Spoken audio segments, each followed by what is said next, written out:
Bismillahirrahmanirrahim. Assalamualaikum warahmatullahi wabarakatuh. Perkenalkan, kami dari kelompok 4 ingin memaparkan sedikit materi diskusi kami mata kuliah evaluasi pembelajaran.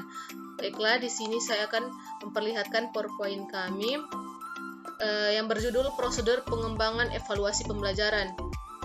Pertama-tama saya akan memperkenalkan anggota kelompok 4, yaitu yang pertama Zul Fauzan Putra Pratama sebagai pemateri pertama, yang kedua Sherina Indah sebagai pemateri kedua, yang ketiga Saudara Aditya Dwi Gunawan sebagai pemateri ketiga, dan yang terakhir saya sendiri Dinda Humaira Abu Bakar sebagai pemateri keempat sekaligus menjadi moderator video pada kesempatan kali ini.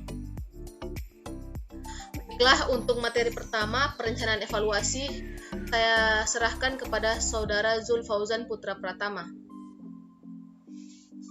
Materi yang pertama, perencanaan evaluasi.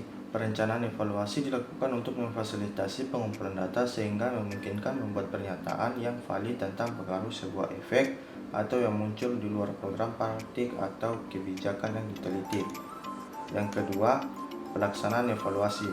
Pelaksanaannya dapat dilakukan dengan pertama, non-test, yang dimaksudkan untuk mengetahui perubahan sikap dan tingkah laku peserta didik setelah mengikuti proses pembelajaran, pendapat terhadap kegiatan pembelajaran, kesulitan belajar, minat belajar, motivasi belajar dan mengajar, dan sebagainya. Yang kedua, untuk mengetahui tingkat penguasaan kompetensi menggunakan bentuk tes pensil dan kertas atau paper and pencil test, dan bentuk penilaian kinerja atau performance, memberikan tugas atau proyek, dan menganalisis hasil kerja dalam bentuk portofolio. Terima kasih kepada Saudara Zul Fauzan Putra Pratama atas materi yang disampaikan. Selanjutnya untuk pemateri kedua saya persilahkan Sherina Indah. Bismillahirrahmanirrahim. Assalamualaikum warahmatullahi wabarakatuh. Perkenalkan, nama saya Sherina Indah. Di sini saya bertindak sebagai pemateri kedua. Nah, saya akan membahas materi monitoring pelaksanaan evaluasi. Nah, monitoring pelaksanaan evaluasi adalah langkah yang dilakukan untuk melihat apakah pelaksanaan evaluasi pembelajaran telah sesuai dengan perencanaan evaluasi yang telah ditetapkan atau belum. Nah, tujuan dari monitoring pelaksanaan evaluasi ini adalah untuk mencegah hal-hal yang negatif dan meningkatkan efisiensi pelaksanaan evaluasi. Monitoring mempunyai dua fungsi pokok. Yang pertama adalah untuk melihat relevansi pelaksanaan evaluasi dengan perencanaan evaluasi, dan yang kedua adalah untuk melihat hal-hal apa yang terjadi selama pelaksanaan evaluasi. Nah, selanjutnya saya akan membahas mengenai pengolahan data. Nah, ada 4 langkah pokok dalam pengolahan hasil penelitian. Yang pertama yaitu men-skor. Nah, men-skor adalah memberikan skor pada hasil evaluasi yang dapat dicapai oleh peserta didik. Untuk men-skor atau memberikan angka diperlukan 3 jenis alat bantu. Yang pertama yaitu kunci jawaban, yang kedua yaitu kunci scoring, dan yang ketiga adalah pedoman konversi. Kemudian yang kedua adalah mengubah skor mentah menjadi skor standar dengan norma tertentu. Yang ketiga, mengkonversikan skor standar ke dalam nilai baik berupa huruf atau angka. Dan yang terakhir adalah melakukan analisis soal jika diperlukan untuk mengetahui derajat validitas dan reliabilitas soal, tingkat kesukaran soal, dan daya pembeda. Itulah tadi sedikit penjelasan dari saya. Assalamualaikum warahmatullahi wabarakatuh. Terima kasih kepada Saudari Sherina Indah atas materi yang disampaikan. Selanjutnya untuk pemateri ketiga saya persilahkan kepada Saudara Aditya Dwi Gunawan.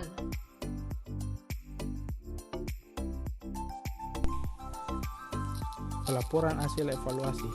Ada beberapa hal yang perlu kita perhatikan dalam melakukan pelaporan hasil evaluasi. Yang pertama itu konsisten dengan pelaksanaan nilai di sekolah. Yang kedua, memuat perincian hasil belajar peserta didik berdasarkan kriteria yang telah ditentukan dan dikaitkan dengan penilaian yang bermanfaat bagi pengembangan peserta didik. Yang ketiga, menjamin orang tua akan informasi permasalahan peserta didik dalam belajar. Yang keempat itu mengandung berbagai cara dan strategi berkomunikasi. Yang terakhir itu kelima, memberikan informasi yang benar, jelas, komprehensif, dan akurat. Terima kasih kepada saudara Aditya Dwi Gunawan. Selanjutnya untuk materi keempat ini saya sendiri yang akan sampaikan. Baiklah, untuk materi keempat ini saya sendiri yang akan bawakan, yaitu di sini materi yang akan saya sampaikan mengenai penggunaan hasil evaluasi. Secara umum terdapat 5 penggunaan hasil evaluasi untuk keperluan berikut. Yang pertama, laporan pertanggungjawaban dengan asumsi banyak pihak yang berkepentingan terhadap hasil evaluasi. Oleh karena itu, laporan ke berbagai pihak sebagai bentuk akuntabilitas publik. Yang kedua yaitu seleksi, dengan asumsi setiap awal dan akhir tahun terdapat peserta didik yang masuk sekolah dan menamatkan sekolah pada jenjang pendidikan tertentu di mana hasil evaluasi dapat digunakan untuk menyeleksi baik ketika masuk sekolah atau jenjang atau jenis pendidikan tertentu, selama mengikuti program pendidikan, pada saat mau menyelesaikan jenjang pendidikan maupun ketika masuk dunia kerja. Ketiga yaitu promosi. Dengan asumsi prestasi yang diperoleh akan diberikan ijazah atau sertifikat sebagai bukti fisik setelah dilakukan kegiatan evaluasi dengan kriteria tertentu baik aspek ketercapaian kompetensi dasar, perilaku, dan kinerja peserta didik.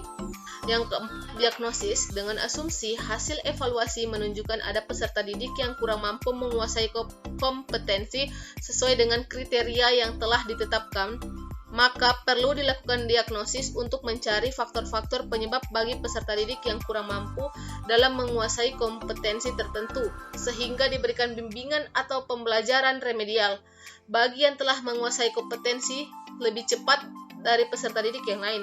Mereka juga berhak mendapatkan pelayanan tindak lanjut untuk mengoptimalkan laju perkembangan mereka. Dan yang terakhir yaitu memprediksi masa depan peserta didik.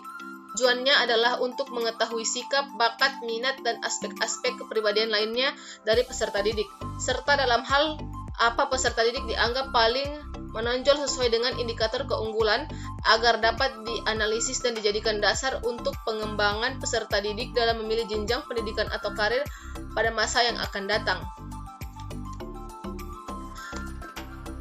Kesimpulannya yaitu keberhasilan suatu kegiatan evaluasi akan dipengaruhi pula oleh keberhasilan evaluator dalam melaksanakan prosedur evaluasi. Prosedur yang dimaksud ialah langkah-langkah pokok yang harus ditempuh dalam kegiatan evaluasi. Dalam literatur evaluasi banyak dijumpai prosedur evaluasi sesuai dengan pandangannya masing-masing. Baiklah, itu saja yang dapat kami sampaikan. Lebih dan kurangnya mohon dimaafkan karena manusia tidak luput dari kesalahan. Wabillahi taufiq wal hidayah. Assalamualaikum warahmatullahi wabarakatuh.